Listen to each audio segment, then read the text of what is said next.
On September 11, 2024, the 55th Chief of Engineers and Commanding General of the U.S. Army Corps of Engineers, Lieutenant General Scott Spellman, signed the Chief's report containing recommendations to Congress for the Western Everglades Restoration Project for inclusion in the next Water Resources Development Act. The purpose of the Western Everglades Restoration Project is to restore the water, QQTD, restoring the quantity, quality, timing, and distribution of the water across the landscape. The Central and South Florida Flood Control Project constructed canals and levees for flood control and other purposes. These features altered the natural flow of the water across the landscape. The canals are very efficient at draining the landscape and can have effect of 2 to 3 miles on the groundwater levels in the dry season.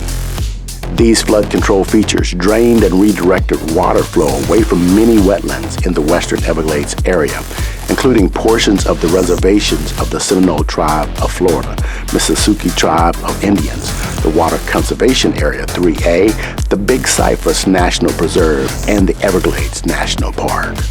As a result of achieving the objectives, benefits range from improved habitat for a variety of species, including those threatened and endangered, the Florida panther, the wood stork, crested caracara, and the indigo snake, to indirect benefits for the regional economy, which includes recreation and tourism activities. WERP, a component of the Central Everglades Restoration Plan, will restore water depths and durations of wetlands in these impacted areas. WERP will modify canals and levees to restore water flows and depths, increase connectivity between wetland areas, and reduce the frequency and intensity of wildfires.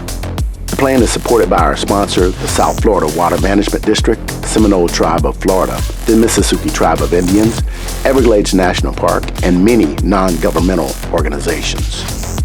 If approved by Congress and included in the next Water Resources Development Act, separate appropriations will need to be passed to fund, design, and construct the project.